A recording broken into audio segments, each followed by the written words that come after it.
Bonjour et bienvenue dans votre émission Autour de la parole. C'est avec plaisir que je vous retrouve. Nous avons la chance d'entamer un nouveau trimestre, une nouvelle série d'études, et pour répondre à nos questions, nous recevons le frère Étienne Faeva et le frère Franck Agustin. Bonjour. Bonjour. Caleb. Ce trimestre nous fera voyager dans l'un des livres les plus importants du Nouveau Testament. L'Épître aux Galates est cruciale pour une compréhension correcte de notre salut. Une lettre qui a joué un rôle important dans l'histoire de l'Église. Elle a aidé les réformateurs, mais également les pionniers adventistes. Cette semaine, notre leçon porte sur Paul, apôtre des Gentils. Mais qui était Paul, également connu sous le nom de Saul de Tarse? Pourquoi agissait-il comme il le faisait? Démarrons par la prière de notre frère Étienne. Prions. Seigneur notre Dieu, notre bon et tendre Père Céleste, nous venons à toi ce matin encore pour te glorifier, pour te remercier pour les bienfaits et les bénédictions dont nous sommes les heureux bénéficiaires. Merci également, Seigneur, de nous avoir accordé la vie, cette même vie qui nous donne l'opportunité de nous réunir ici et de pouvoir parler autour de ta parole. Mais nous ne sommes que des êtres humains. Aussi, nous avons besoin de la puissance de ton Esprit Saint, afin qu'il puisse œuvrer dans nos cœurs à chacun, et que l'on puisse apporter ta parole telle que tu voudrais qu'elle soit dite, car ta volonté est la seule qui peut être dite correctement. Père Céleste, c'est notre prière, pardonne-nous de nos offenses, pardonne-nous de nos manquements, et ouvre notre cœur à ta parole, ouvre le cœur de ceux qui nous écoutent également, afin qu'eux aussi puissent être bénis au travers de cette méditation, autour de la Bible. C'est notre prière. Au nom merveilleux de Jésus-Christ, nous t'en prions. Amen. Amen. Merci Étienne. Le verset de cette semaine se trouve dans Actes chapitre 11 au verset 18. Après avoir entendu cela, ils se calmèrent et ils glorifièrent Dieu en disant: Dieu a donc accordé la repentance aussi aux païens afin qu'ils aient la vie. Démarrons. Qui était Saul de Tarse? Saul de Tarse était un pharisien, c'est-à-dire qu'il appartenait à une caste particulière dans le judaïsme, qui était constituée de personnes qui étaient extrêmement rigoureuses sur l'application de la loi. C'était presque considéré comme une caste à part dans le peuple juif, puisqu'ils s'imposaient à eux-mêmes tout un ensemble de règles qui faisaient d'eux des gens très orthodoxes, très stricts. Et ils étaient considérés par les gens de leur époque comme, on va dire, une partie élevée du peuple juif. Et une référence, c'était une référence. Les pharisiens étaient considérés aussi par leurs contemporains comme étant des personnes qui avaient l'autorité. Ils avaient une certaine forme d'autorité. Et le haut conseil du judaïsme, qu'on appelait le Sanhédrin, était constitué en majeure partie de pharisiens. Donc ils avaient une très forte influence sur les décisions qui étaient prises pour gérer, on va dire, la vie quotidienne du peuple juif. D'accord. Donc c'est un jeune homme, membre estimé du Sanhédrin, qui avait une bonne culture. Alors justement, on va faire le parallèle. Qui sont réellement les gentils? Puisque notre première leçon, c'est Paul, apôtre des gentils. Mais dans la Bible, que signifie le terme gentil? En effet, le terme gentil qui est utilisé dans la Bible, je dirais en un mot, c'est tous ceux qui ne faisaient pas partie du judaïsme. C'est-à-dire ceux qui ne connaissaient pas le système du judaïsme. Donc on les considérait en fait des gentils, mais un mot qui est beaucoup plus courant de nos jours, peut-être le mot païen. Donc ils étaient considérés des païens. Donc c'était les personnes qui étaient étrangères à l'alliance et aux promesses de Dieu. Tout à fait. C'est là. Alors, nous allons parler maintenant d'Étienne. Étienne, un jeune homme zélé qui avait la foi et qui a été accusé. Mais accusé par qui et pourquoi? Alors, si nous lisons à l'Acte chapitre 6 et versets 9 à 15, nous avons la réponse à cette question. Il est dit ici que quelques membres de la synagogue dite des affranchis, de celle des Cyréniens et de celle des Alexandrins, avec des Juifs de Sicile et d'Asie, se mirent à discuter avec lui. Et donc, ils vont lui trouver. Je pense que ce qu'on peut dire, c'est ils ont trouvé en cette personne qui est Étienne. La Bible nous dit clairement qu'il était béni de Dieu. En fait, tout ce qu'il faisait était tellement formidable. Je pense que ces personnes ont une envie de le faire disparaître. Parce qu'il venait un petit peu gêner leur plan, le plan qu'avaient les judaïsmes de l'époque. Donc en fait, Étienne a réellement attiré la colère des pharisiens parce qu'il ne donnait pas une importance primordiale à la loi juive.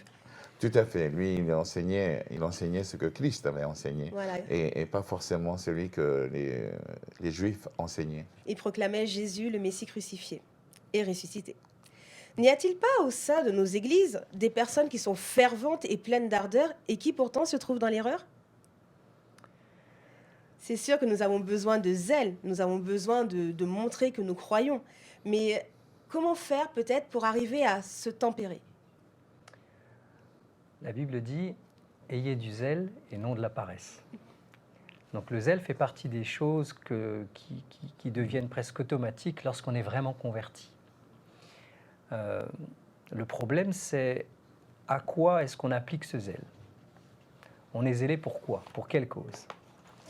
Et il faut bien faire attention à ne pas déployer notre zèle pour n'importe quelle cause.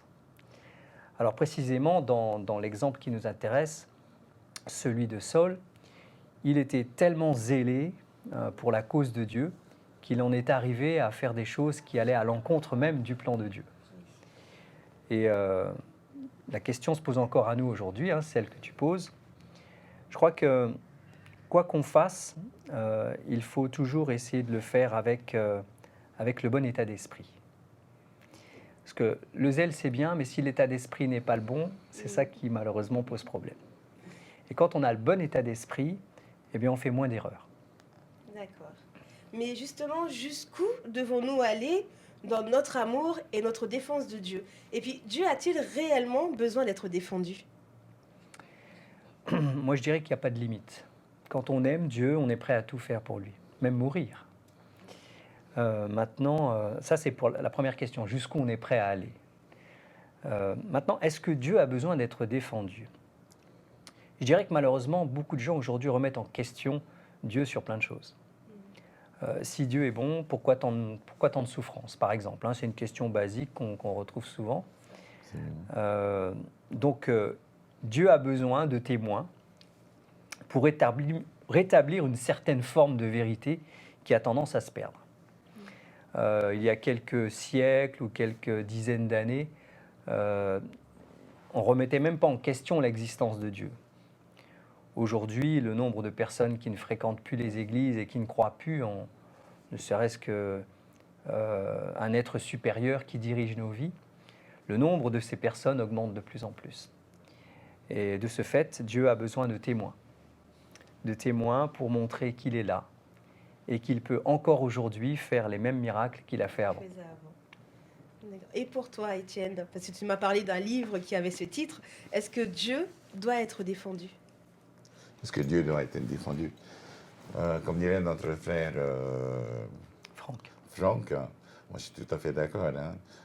Souvent, on est face à des personnes qui nous disent clairement que Dieu n'existe pas, que les preuves de son existence n'est pas non plus visible. Et on a tendance, nous, à vouloir effectivement venir défendre le point de vue de l'existence de Dieu, au travers des versets, au travers de la nature, de ce que la nature puisse nous démontrer. Et donc, est-ce que Dieu a besoin d'être défendu ? Oui, Dieu a besoin d'être défendu, mais est-ce qu'il a besoin d'être suppléé ? Non, il n'a pas besoin d'être suppléé.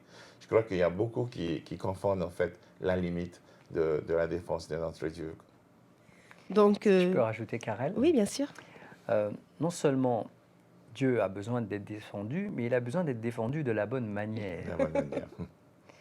Parce que parfois, en voulant montrer aux autres que notre Dieu est grand, que notre Dieu est bon, que notre Dieu nous aime, etc., eh bien, notre attitude va à l'encontre même de la défense de Dieu. Oui. Hein. Donc, il faut être méfiant. Notre désir profond peut être très bien, très bon, mais dans les faits, sur nos actions quotidiennes, on démontre si on défend Dieu ou si, malheureusement, on est en train de prouver qu'il n'est pas là. Donc, n'utilisons pas nos points. Nous devons plutôt parler, prêcher l'évangile et Dieu fera le reste. Justement, tu as anticipé sur ma question suivante. Étienne, lui, est mort pour sa foi. Doit-on être prêt à mourir pour notre foi? Je voudrais revenir un tout petit peu pour finir mes propos de tout à l'heure concernant la défense de Dieu. Notre école du sabbat parle de Saul. De Saul, il défendait son Dieu. Mais est-ce qu'il le défendait de la manière dont il devrait l'être? Nous savons pertinemment que la réponse est non. Il était zélé lui aussi par rapport à ce qu'il croyait dans le judaïsme de l'époque. Donc pour lui, faire périr ou faire disparaître le christianisme naissant de son époque était une mission divine également, qui devrait apporter quelque chose à son Dieu. Et malheureusement, nous savons que ce n'était pas... Il était dans l'erreur, il était zélé dans l'erreur malheureusement, mais nous savons aussi que Dieu est grand et qu'il a des façons à lui de changer les choses. Maintenant, pour revenir à la question, si on doit être prêt À mourir pour sa foi. pour mourir pour sa foi. Oui, oui. Je crois que nous sommes tous d'accord qu'arrivera un moment où il faudrait choisir entre son Dieu et la mort. La Bible n'arrête pas de nous rappeler des exemples. C'est le cas d'Étienne dans notre étude, mais c'est également peut-être le cas de certains de nos frères et sœurs qui sont de par le monde actuellement. Notamment dans les pays Moyen-Orient, on voit encore ce genre de problème. Mais maintenant, ce que je voudrais rajouter, il y a aussi parmi nous, dans un pays comme le nôtre où la paix règne, les gens ont tendance à un petit peu trop montrer, ou peut-être un peu trop faire les choses. Par exemple, je prends un exemple. Nous savons pertinemment que le dimanche n'est pas le sabbat, alors on se permet de faire du bruit, on se permet de faire... Est-ce que c'est la bonne méthode aussi? Je ne pense pas que c'est ça aussi, le zèle de montrer sa foi. Hein. Je crois qu'il faut être très compréhensif envers nos prochains également. Justement, on ne vit pas seul et tout le monde n'a pas la même foi et la même ferveur Absolument. que nous, donc il faut respecter tout un chacun. Karel, Alors, oui. j'aime cette question. Est-ce qu'on est prêt à mourir pour notre foi? Je dirais qu'en théorie, c'est facile de répondre. Oui. D'accord. Là, on est dans un pays tranquille où la plupart des gens se réclament être chrétiens et on peut en parler assis dans un bon fauteuil. Mais je dirais que c'est face à la situation qu'on voit vraiment si nous serions prêts à l'être, prêts à mourir pour notre foi. Mais je dirais déjà, il y a des petits signes qui peuvent nous montrer. Déjà, ne serait-ce que être prêt à témoigner, à dire qui on est, à ne pas le cacher. Hein. Ça, c'est la première étape qui montre qu'on est prêt à aller jusqu'au bout. Ceci dit, moi, je ne prétends pas pouvoir répondre à cette question aujourd'hui dans la situation dans laquelle je suis. Malheureusement, c'est souvent dans des situations extrêmes que les gens se révèlent vraiment. Par exemple, quand il y a les guerres, c'est là où on voit quelles sont les personnes qui ont réussi à garder leurs convictions jusqu'au bout, qui sont morts pour leurs convictions, ou même s'ils ne sont pas morts, qui ont accepté de souffrir terriblement pour leurs convictions. Je remercie Dieu de ce que nous ne sommes pas dans une situation similaire. Et je prie Dieu pour qu'on continue à vivre en paix dans notre pays et qu'on puisse continuer dans notre pays à témoigner de notre foi de façon aussi ouverte qu'on peut le faire aujourd'hui. Maintenant, nous savons que les temps qui s'approchent ne seront pas des temps faciles. La Bible dit que dans les derniers temps, il y aura des temps difficiles. Difficiles pour qui? Difficiles pour les chrétiens. Et donc, mon souhait, c'est que nous soyons à la hauteur. Nous qui sommes là, mais aussi tous nos frères et sœurs qui, quelque part, nous écoutent. Merci. Alors, nous allons revenir encore sur Étienne, qui justement est mort pour sa foi. Et donc, est-ce que Saul a eu une part active dans la lapidation d'Étienne ou est-ce qu'il servait juste à ce moment-là, on va le mettre entre guillemets, mais d'employé de vestiaire? Est-ce qu'il tenait juste les manteaux ou est-ce qu'il était réellement coupable de la mort d'Étienne? Alors, ce que nous dit la Bible, en effet, il confirme qu'il était, entre guillemets, comme tu l'as dit, qu'il était porte-manteau. Mais il est également connu, il est également connu que si nous voyons quelqu'un en danger, même la loi civile nous punit si on ne venait pas à aider cette personne. Si cette personne était mourant ou s'il était en danger de mort, ça fait partie de notre devoir que de l'aider, de le sauver. Alors, si Saul de Tarse était présent sur les lieux et qu'il n'a rien fait, il a sa part de responsabilité dans cette action de la mort d'Étienne. D'accord, donc on sait quand même qu'il a facilité cet acte de violence de la foule, déguisé, on va dire, en justice théocratique, mais donc du coup ça fait de lui un coupable, puisqu'il n'a pas agi, qu'il est resté passif, donc il était coupable. Oui. Donc justement, nous, lorsque nous n'agissons pas, nous sommes également coupables face à l'injustice. Si on voit, je ne sais pas, au sein de nos églises, quelqu'un qui s'acharne sur un frère ou sur une sœur et que nous restons en retrait, nous sommes donc coupables. C'est la loi du silence. Parfois on croit chercher la meilleure attitude pour défendre l'autre. C'est complexe. C'est complexe. Mais parfois se taire vaut mieux que beaucoup de paroles. Et parfois ne rien dire, c'est quelque part approuver. C'est ça, c'est la lâcheté. Les situations sont différentes. En tout cas, la Bible dit que Saul avait approuvé le meurtre d'Étienne. Donc, approuver, c'est pas seulement se taire et ne rien faire. C'est d'une certaine manière montrer qu'on est d'accord. Oui. C'est plus que se taire. Et je crois que déjà, si par notre attitude, on arrive à montrer qu'on n'est pas d'accord, même si on ne parle pas, mais qu'on n'est pas d'accord, ce sera un premier pas. Ensuite, il y a des personnes qui sont capables de défendre les faibles, qui ont les arguments pour, qui ont l'attitude pour, qui ont la consécration pour. Parce que pour défendre quelqu'un, il faut soi-même être, on va dire, hors d'atteinte. Et le problème, c'est ça, c'est que quand on veut défendre quelqu'un, souvent le défenseur est aussi attaqué. Exactement. Donc, nous avons planté le décor. Nous savons maintenant qui est Saul de Tarse, un érudit qui persécutait les chrétiens. Et donc, nous allons découvrir Paul maintenant. Nous allons lire dans Actes chapitre 9, au verset 3 et 4, avec Étienne.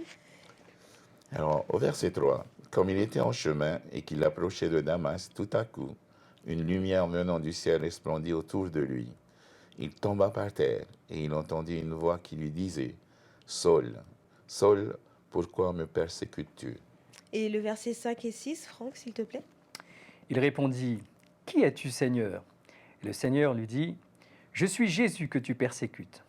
Il te serait dur de regimber contre les aiguillons. » Tremblant et saisi d'effroi, il dit, « Seigneur, que veux-tu que je fasse » Et le Seigneur lui dit, « Lève-toi, entre dans la ville, et on te dira ce que tu dois faire. » Alors ici, on voit quand même que Paul a une conversion spectaculaire. Et peut-être que nous, la nôtre, à côté, elle semble un peu prosaïque. Alors comment savoir que nous sommes réellement appelés à suivre Jésus ? Est-ce qu'on doit attendre d'être aveuglé ? Est-ce qu'on doit attendre une révélation ? Est-ce qu'on doit attendre qu'un âne s'adresse à nous ? Comment faire pour savoir qu'on est réellement un appelé ? Nous sommes tous appelés. La Bible le dit. Il y a beaucoup d'appelés, mais peu d'élus. Donc, il ne fait aucun doute que nous sommes tous appelés. La manière dont nous sommes appelés diffère forcément, puisque nous avons tous des expériences différentes. Mais il ne doit pas subsister de doute dans l'esprit de tous ceux qui ont accepté Christ un jour, de sorte que Dieu les appelle. Dieu les appelle à parler. Dieu les appelle à agir pour soit défendre Dieu, comme tu disais tout à l'heure, et même plus que ça, pour amener les autres à connaître également Christ. Alors, on voit que Saul n'a pas changé de direction par lui-même. Il a été plutôt contraint de changer.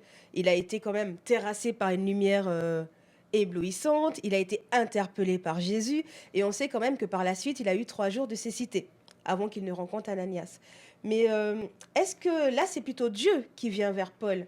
Mais est-ce qu'une conversion, ce n'est pas normalement toujours l'homme qui va vers Dieu? Euh, la Bible nous dit que même si nous aimons Dieu, parce que lui, il nous a aimés en premier. Et ça, c'est vrai dans toutes les démarches. C'est toujours lui qui vient. C'est toujours lui qui vient d'abord. C'est lui, ça remontera aussi loin que le Jardin d'Éden. Souvenez-vous, lorsque nos premiers parents vont pécher, lorsqu'ils vont chuter, c'est Dieu qui viendra les chercher. C'est Dieu qui viendra les trouver. Et la Bible, elle est pleine d'exemples de ce genre. C'est toujours Dieu qui vient nous chercher d'abord. D'accord, donc Dieu est à l'origine, il nous appelle, nous lance des appels de phare.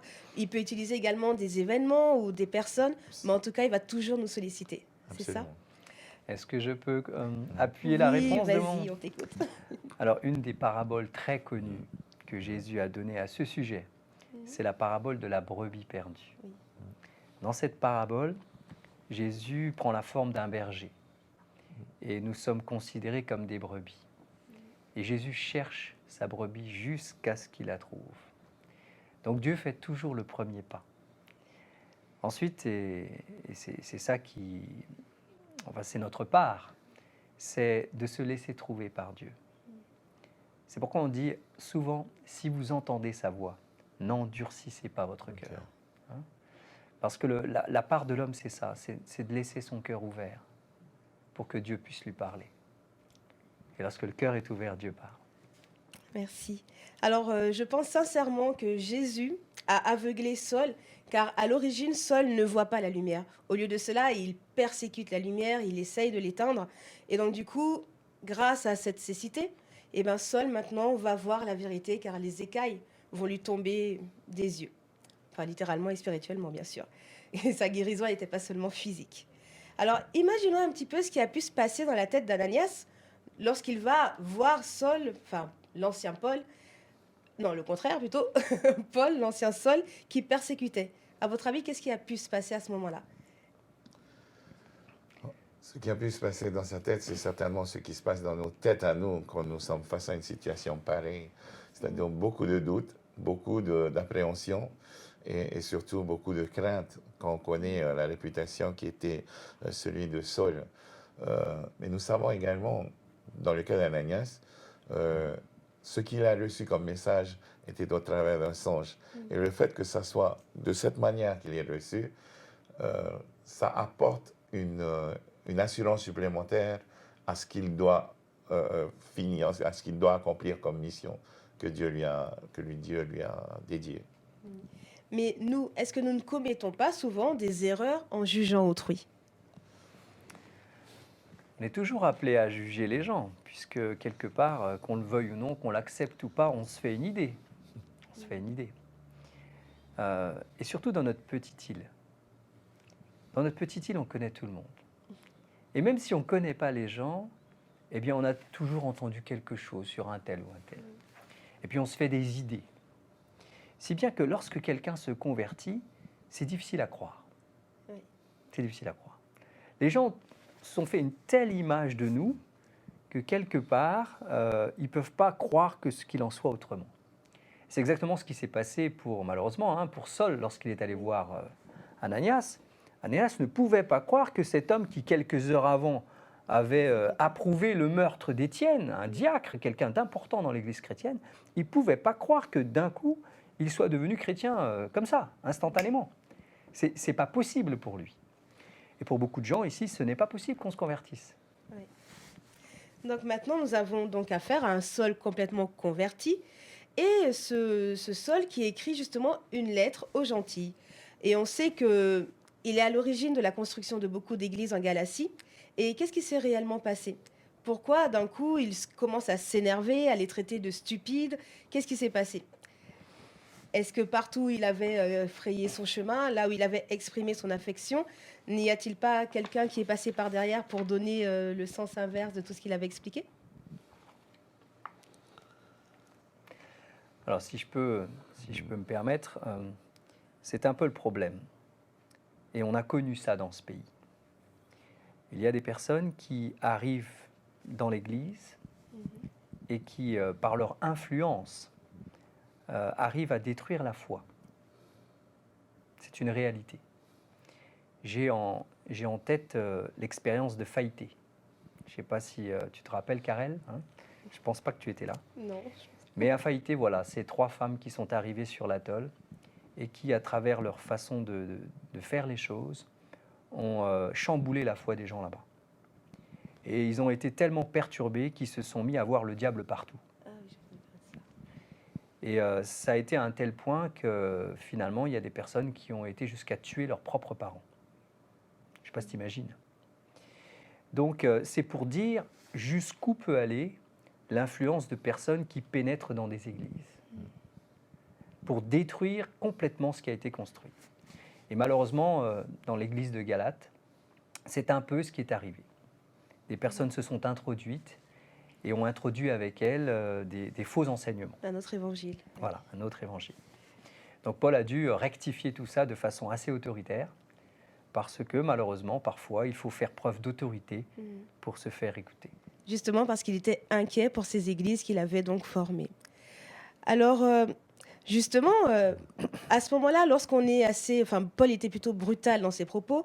Est-ce que ça ne fait pas de lui peut-être un chrétien imparfait? Et au jour d'aujourd'hui, actuellement, quel est l'état de notre Église? Est-ce qu'il n'y a-t-il pas des chrétiens imparfaits? Quel est l'état de notre Église? Je pense qu'on peut pas dire que nous sommes des parfaits, parce que nous ne sommes que des êtres humains. Mais de là à être des imparfaits, je crois qu'il y a quand même un espace entre les deux. Dans nos églises aujourd'hui, on a une ligne de conduite qui a pour but, au fait, de nous maintenir sur la voie qui a été tracée selon les principes de l'Église. Et je crois que ces lignes de conduite sont là justement pour nous aider, pour que nous ne soyons pas sur un côté ou de l'autre côté. Hein. Il faudrait qu'on soit, par rapport à cette ligne de conduite, qu'on soit tout à fait sur cette ligne-là. Donc, c'est pas comme si on ne savait pas quoi faire. C'est pas comme si on n'avait pas de moyen de savoir si les choses sont bonnes. Mais comme dit notre frère Franck, c'est vrai que l'influence de certaines personnes peut effectivement parfois faire oublier au membre de l'Église, non seulement la nôtre, mais de toute Église, faire oublier que voilà la vérité, voilà la ligne de conduite de telle et telle Église, et que les paroles d'une personne aussi influente qu'il peut l'être ne peut pas remplacer en fait les doctrines qui nous ont été données au travers de la Bible. Exactement. Donc on sait que rien d'humain n'est parfait. Mais là, Oui, je peux répondre si tu veux, hein? Il est vrai que cette question, elle ne se pose pas vraiment pour les gens du monde, les gens qui ne connaissent pas Dieu. Parce qu'on dit souvent, personne n'est parfait. Hein, et ceci justifie tout ce qu'on peut faire de mal. Mais quand on est chrétien, on a un objectif. Jésus a demandé, soyez parfaits comme votre Père Céleste est parfait. Donc ça, c'est l'objectif à atteindre. Maintenant, il est clair que on n'a pas atteint cet objectif. Soyons réalistes. On a autour de nous des personnes qui se chargent de nous rappeler quotidiennement que nous sommes loin d'être arrivés à la perfection, hein, en visant nos défauts, nos erreurs et en les pointant de façon parfois très acerbe. Et malheureusement, on voit que ce n'est pas forcément les gens qui sont éloignés de nous qui pointent nos erreurs. C'est bien souvent les gens qui sont proches de nous. Hein. Et Paul dit à ce sujet-là, « Ce n'est pas que j'ai atteint la perfection, mais je cours de manière à l'obtenir, regardant vers le but, oubliant ce qui est derrière moi et me tournant vers ce qui est devant. » Dans Philippiens, au chapitre 2, à partir du verset 12. Donc ça doit être un objectif à atteindre, la perfection, un objectif quotidien. Donc soyons parfaits le plus possible, comme Jésus l'a été. Donc le problème visiblement dans ces églises, c'est que des chrétiens d'origine juive sont passés après Paul pour insister sur la nécessité de suivre les rites religieux juifs, notamment la circoncision. Donc, qui d'ailleurs est un signe fort entre Dieu, instauré par Dieu avec Abraham. Hein.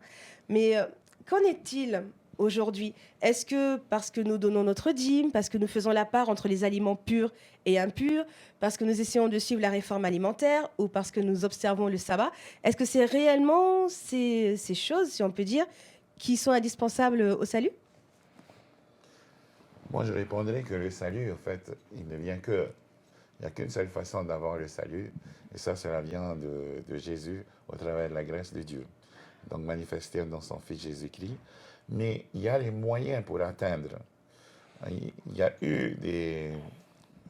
comme je venais de dire auparavant, il y a des, on va dire, il y a des guides, ou il y a des moyens pour atteindre. Parmi ceux-là, il y a la foi, il y a la loi qui pourrait nous mener sur la bonne voie afin d'atteindre le moyen. Parce que le salut, lui, s'obtient par Dieu au travers de son Fils Jésus-Christ. Mais tout ce qu'on vient de citer auparavant, notamment, on parle effectivement dans cette épître aux Galates, on parle aussi de la circoncision. Malheureusement, cela devrait être déjà faire partie de ce qu'on appelle la loi cérémonielle. Hein, donc, elle n'est plus d'actualité après Jésus-Christ. Pour ceux qui le croient, pour ceux qui ont l'habitude, ceux qui ont compris la lecture de la Bible. Hein. Mais c'est vrai que les Juifs à l'époque portent beaucoup d'attention à ces rites qui sont encore cérémoniels. Et donc, d'où le problème de compréhension par rapport à ces nouvelles doctrines qui est le christianisme. Donc du coup, sachant que même si les personnes autour de nous n'ont pas ces signes, nous les acceptons au sein de nos églises, car tout le monde a le droit d'être sauvé. Donc, pour conclure, nous savons que la rencontre de Saul avec Jésus sur la route de Damas a été un moment décisif dans sa vie et dans l'histoire de l'Église primitive. Saul a été frappé mortellement par le Seigneur, si Saul avait été frappé mortellement, par le Seigneur, cela nous aurait privé peut-être d'une grande force. Donc il faut savoir que tout être humain appartient à Dieu, corps, âme et esprit, et le Christ est mort pour acheter tous les hommes. Et la semaine prochaine, nous allons discuter de l'autorité et de l'évangile de Paul. Merci à nos frères Étienne et Franck. Merci à vous de nous avoir suivis. Nous vous donnons rendez-vous pour un prochain numéro d'Autour de la parole et vous laissons avec un texte de Madame Ellen White, texte pris dans le manuscrit numéro 24. Merci, à vendredi prochain, Nana.